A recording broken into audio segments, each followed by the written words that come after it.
샬롬, 너희를 향한 나의 생각을 내가 아나니 평안이요 재앙이 아니니라. 아멘. 하나님께서 모든 성도들에게 모든 가정과 사회와 나라에 대한 계획들이 있습니다. 그러나 성도들은 이를 하나님의 뜻만큼 깊게 알지 못하기 때문에 오해하거나 낙심할 때가 참 많습니다. 그럴 때 환경이 예상한 것보다 척박하고 뜻대로 돌아가지 않을 때, 그럴 때 어떻게 해야 되는지에 대한 말씀이 예레미야 29장 11절, 오타가는 예레미야 29장 1절부터 14절까지 말씀이 나와 있습니다. 더욱 기도하라, 미혹당하지 말라, 돌아오리라, 간구하리라. 이 말씀을 하겠습니다. 숫자는 성경의 본문의 말씀은 제가 오타가 났습니다. 이해해 주시기 바랍니다. 예레미야 편지에 보게 되면 선지자 예레미야가 바벨론으로 포로로 잡혀간 사람들에게 이야기하고 있습니다. 선지자 예레미야는 눈물의 선지자라고 얘기를 합니다. 다른 선지자들 같은 경우는 이스라엘 백성들이 부흥할 것이다, 성공할 것이다, 능력이 많을 것이다 하겠지만 예레미야의 선지자의 사명은 다른 선지자와 다를 것들이 너희들이 하나님 앞에서 범죄하였기 때문에 타락해서 시험을 받을 것인데 그 시험이 역대급 한 번도 겪어보지 못한 이스라엘의 나라가 통째로 망할 것이고 모든 고관들이 바벨론으로 포로로 잡혀갈 것이라는 정말 어려운 예언을 할 수밖에 없습니다. 그래서 이 예언을 듣는 선지자 예레미야를 왕들도 다른 선지자라는 사람들도 죽이려고 했던 그런 엄격한 상황 속에서 선지자 예레미야는 자신의 뜻이 아니기 때문에 하나님의 말씀을 듣고 그대로 실천한 죽으면 죽으리라 말씀을 전했던 것입니다. 그것이 뭐냐면 바벨론으로 포로로 잡혀간 사람들에 대한 이야기를 하나님의 말씀을 전하고 있는 것입니다. 뭐냐면 예레미야 29장 5절에 7절에 보면 너희는 집을 짓고 거기에 살며 텃밭을 만들고 그 열매를 먹으라. 지금 이스라엘 백성들의 중요한 것은 뭐냐면 빨리 하나님께서 용서와 회복을 주셔서 이 전쟁에서 승리하고 포로된 곳에 승리해서 돌아오기를 원하는데 하나님의 뜻은 그것이 아니라는 것입니다. 잡혀간 곳에서 쉽게 돌아올 수 없으니 낙심하지 말고 그곳에서 소망을 가지고 기도하며 번성할 수 있도록 결혼하고 가정을 맡고 집을 지라는 것입니다. 우리가 뜻대로 하는 것들이 있습니다. 내가 기도하니까, 내가 간구하니까 이렇게 하나님께서 이때쯤 역사하실 거라고 생각하는데 그렇지 않을 때가 상당히 많습니다. 오히려 하나님은 다른 계획을 가질 때가 참 많습니다. 내 뜻과 하나님의 뜻이 다르게 보일 때 어떻게 하냐면 오히려 더욱 기도하는 것입니다. 환난할 때 나와 답답하고 뜻대로 되지 않을 때는 오히려 더욱 기도하고 인내하고 기다리라는 것입니다. 그래서 하나님의 뜻때까지 거기서 살며 기다리라는 것입니다.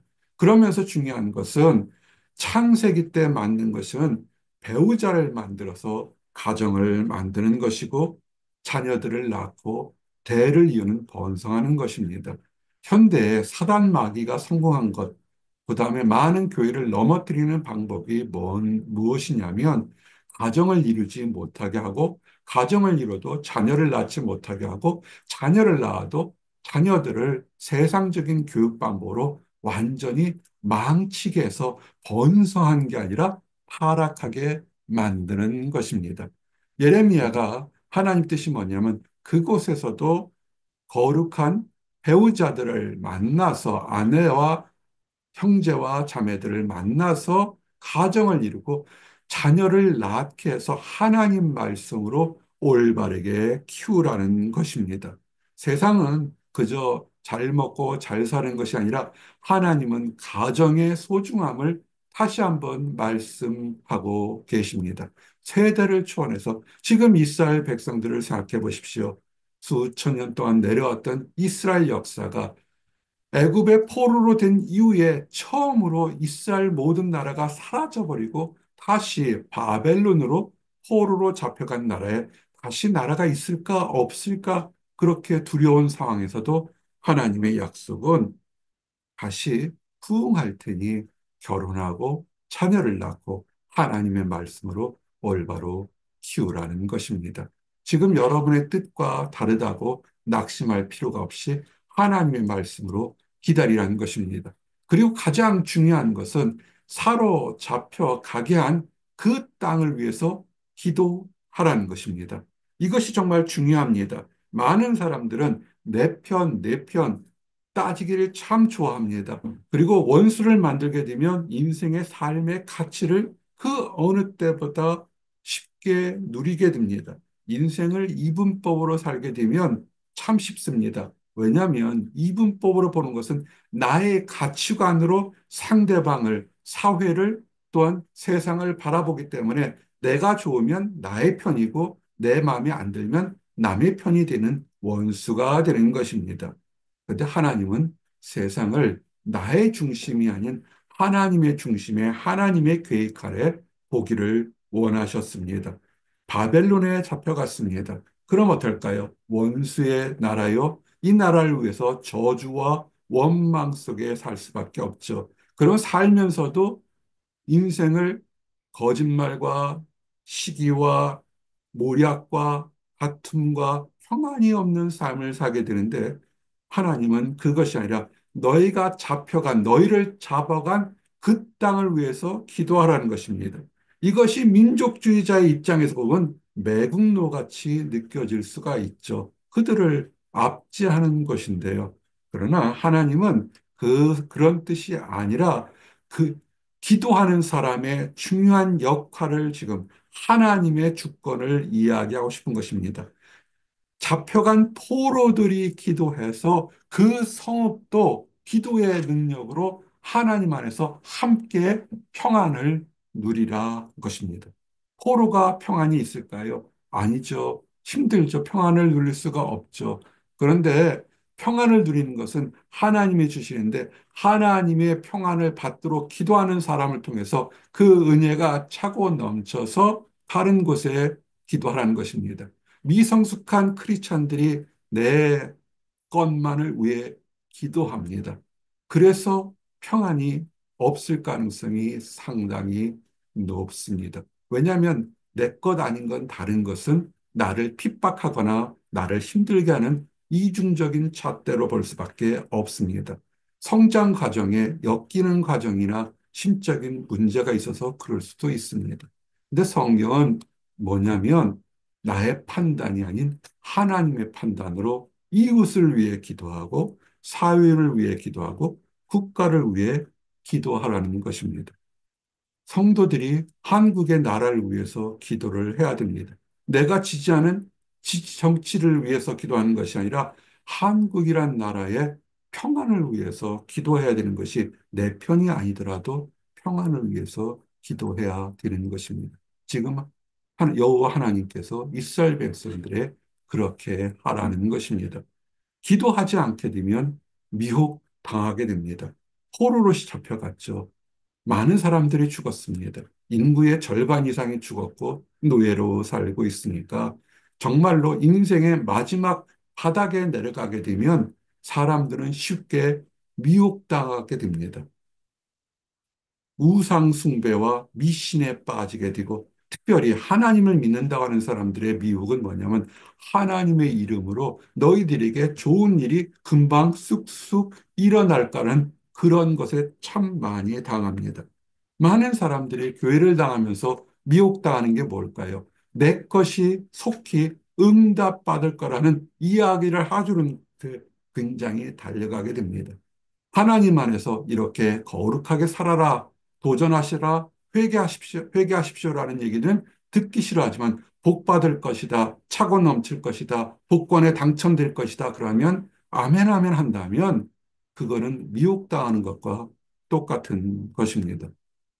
너희 중에 있는 선지자들에게와 점쟁이가 미혹되지 말며 그들은 인간의 가장 기본적인 욕구를 알기 때문에 고상한 방법으로 그들의 영혼을 갈취하고 속이는 것입니다.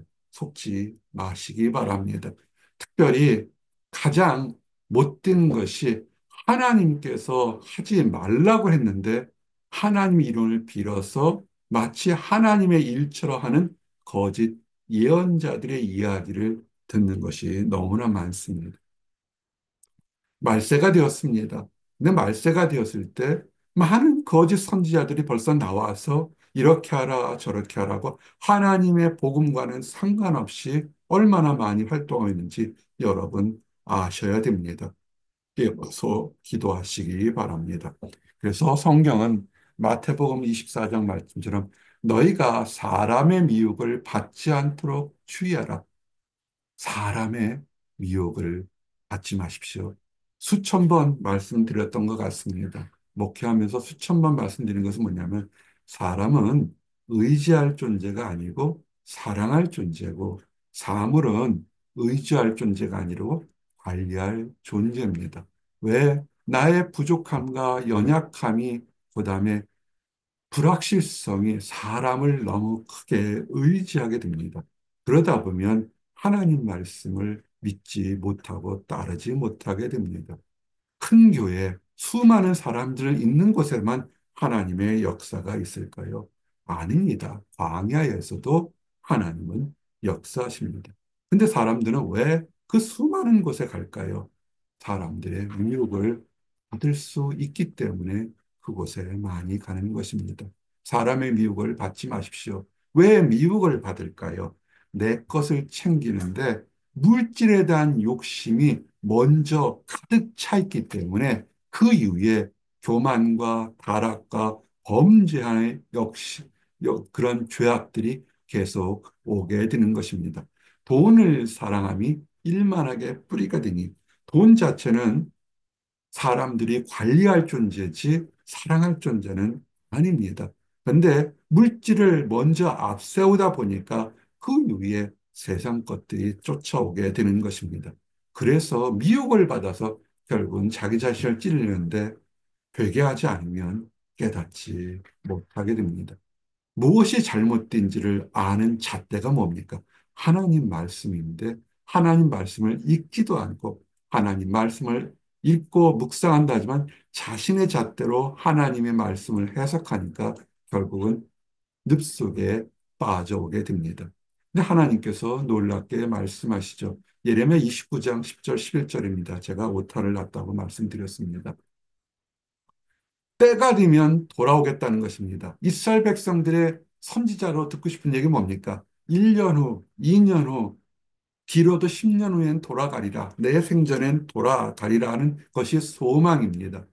근데 여 하나님은 그렇게 말씀하시지 않고 70년 후에 돌아가리라. 광야에서 범죄한 이스라엘 백성들이 가나안 땅 가는데 40년이 걸렸죠.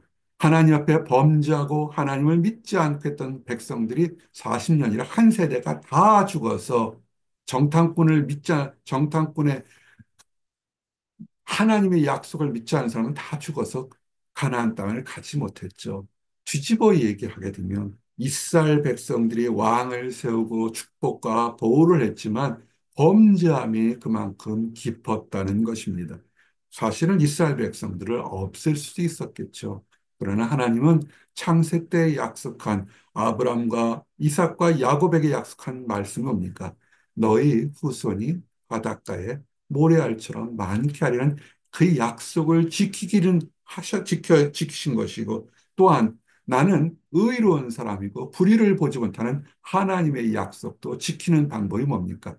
그것은 심판이고 그것은 또 하는 것은 자비죠. 심판으로 악을 소멸하는데 자비를 베푸셔서 70년 후에는 회복될 것이다. 그리고 다시 돌아오겠다. 이게 쉽습니까? 70년이라는 나라가 이미 다 나라가 없어졌는데 그 나라 땅은 이방 백성들은 그 놀고 있는 땅 가만둘까요? 놀라운 기적의 말씀을 하게 되는데 이게 우리에게 소망이 됩니다. 때가 되면 돌아오리라. 우리는 바랄 수 없는 것을 바라는 것이 믿음 아니겠습니까? 바랄 수 없는 것을 믿음으로 바라는 것이 소망인 것이죠. 이 소망을 갖기 위해서는 스스로 지혜롭다 생각하는 교만함을 버리셔야 됩니다. 하나님은 나만을 사랑해, 하나님은 내 뜻을 아실까는 교만한 사람에게는 희망이 없습니다. 미련한 자에게는 희망이 없습니다.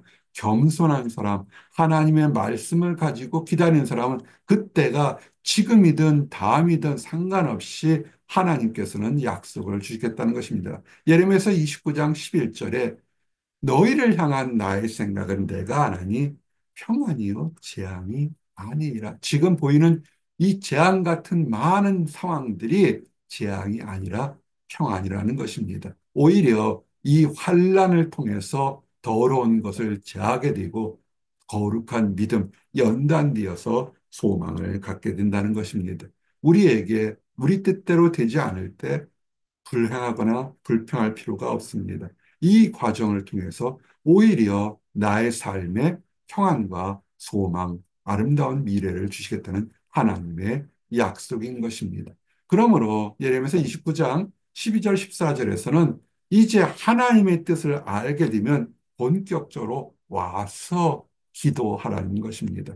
지금 바벨론에 있는 사람들은 성전이 있었을까요? 없죠. 이 말씀 하나를 보시면서 예배는 시공을 초월해서 어떤 특정한 장소에서만 하나님께 예배 드리는 것이 아니라는 것을 아셔야 됩니다. 그 전에 이스라엘 백성들은 성전의 절기 때마다 제사장과 대사장들은 매일같이 하나님께 예배 드리며 이스라엘 백성들의 죄를 대속하기 위해서 예배 드리고 하나님의 뜻을 구했습니다. 그러나 포로된 이 사람들이 뭐가 있겠습니까? 아무것도 없죠. 그러나 그들이 기도할 수 있는 것은 시공을 초월해서 계시는 여호와 하나님께 기도를 하면 하나님께서 들으시겠다는 것입니다. 그러므로 예수님께서도 너희가 간절히 기도할 때 골방에 기도하는 것처럼 시공을 초월하는 하나님께 드리는 것이, 그것이 예배고 기도고 간구하는 것을 기억하시기 바랍니다. 그래서 지금 계신 곳에서 낮아지고 겸손하고 회개하는 겸손한 마음으로 하나님을 찾으십시오. 너희가 온 마음으로 나를 구하면, 예레미야서 29장 13절에 찾으면 구하면 만나리라. 우리 주님이 또 이 말씀을 하시지 않습니까? 구하라 그러면 구할 것이요 찾으라 그러면 찾을 거라. 예수님께서 말씀하신 것과 구약의 말씀은 따로 떨어진 게 항상 부합됩니다. 구약과 신약은 항상 부합돼서 말씀에서 언약이 이루어지는 것을 보게 됩니다. 나는 너희들을 만날 것이며 너희를 포로된 중에서 다시 돌아오게 하리라. 놀라운 약속이죠. 이런 약속이 이루어진 민족이 얼마나 있겠습니까? 때가 되면 중요한 것은 성경의 초지일관 나의 때가 아니라 하나님의 때. 우리 주님도 원하신 게 무엇입니까? 내 뜻대로가 아니라 아버지의 뜻대로, 아버지의 뜻대로, 아버지의 시간에, 아버지가 결정한 순간에 종말이 다시 있다는 것은 그날과 그때는 아들도 모르지만 아버지만 아시는 것처럼 때가 되면, 아버지가 원하시는 때가 되면 돌아올 거라는 것입니다. 그리고 그때까지 우리는 내 것만을 위해서 기도하지 마시기 바랍니다. 어제 오늘 작은 목자는 이렇게 중보 기도를 요청하면서 기분이 좋았던 것이, 자기의 필요를 아니 위해서, 선교를 위해서 또는 절실히 다른 힘든 사람들을 위해서 중보 기도를 요청합니다라는 얘기를 들을 때 참으로 좋았습니다. 다 필요하고 내 것이 필요한 것을 다 알고 있습니다. 내 스스로 알고 있습니다. 이미 기도하고 있습니다. 그러나 우리 주님께서 말씀하실 것을, 무엇을 먹을까, 무엇을 마실까, 무엇을 입을까, 기도하고 간구하고 노력하는 것. 그거는 세상 사람들도 다 하는 것이고, 하나님을 알지 못하는 사람들도 다 하는 것입니다. 여기에 초조하고 전전긍긍하는 모습을 보인다면, 열심히 산다고 노력하는 것. 한국 사람이 가장 잘하는 열심히 살고 바쁘다 바빠. 바쁘다 바빠는 전 세계 공통어가 됐어요. 아주 바빠를 얘기합니다. 그것은 중요한 것 같지만, 열심히 사는 것 같지만, 자칫 실수하게 되면 아버지 하나님의 주권을 잊어버리는 실수를 하게 됩니다. 그러므로 바쁜 와중에서도, 절박한 와중에서도 아버지의 주권, 하나님 아버지의 주권을 인정하는 것은 무엇입니까? 그의 나라와 그의 의를 구하라. 수십 번, 수백 번 말씀드린 것처럼 선교와 전도와 교회의 부흥과 하나님의 부흥을 위해서 먼저 기도하시기 바랍니다. 그런 기도가 먼저 나가야 우리의 필요가 어느 순간에 채워져 있는 것을 발견하게 되는 것입니다. 그리고 걱정하지 마십시오. 오늘의 괴로움은 오늘로서 그치고 내일은 내일이란 주체가 알아서 할 것입니다. 하나님께서 우리를 위해서 알아서 역사하시는 것을 하나님께 맡기십시오. 문제가 생길 때 우리는 기도하고 하나님은 역사하시는 것입니다. 이제 말씀을 정리합니다. 평안이라 너희를 향한 그 모든 계획은 재앙이 아니라 평안이라는 것입니다. 힘들고 어려울수록 더욱 기도하십시오. 내 것에, 내 귀에 듣기 좋은 얘기하는 것에 미혹당하지 마십시오. 하나님 말씀을 읽고 묵상하고 돌아가시면 하나님의 축복이 넘치게 됩니다. 기도하시겠습니다. 하나님 감사합니다. 주께서 주시는 놀라운 축복으로 나아가도록 인도하시고 너희를 향한 나의 생각을 내가 안 하니 평안이요 재앙이 아닌 하나님의 말씀을 믿고 우리의 필요보다 먼저 하나님의 나라와 하나님의 의를 구할 때 모든 필요가 채워지는 것을 경험하고 감사하는 우리 모든 성도들이 되도록 역사하시고 인도하여 주시옵소서. 또한 하나님의 약속은 신실하고 반드시 이루어지니 이 약속대로 나아가는 우리 모든 성도들이 되도록 축복하시고 인도하여 주시옵소서. 늘 감사드립니다. 예수 그리스도 이름 받들어 기도드렸습니다. 아멘.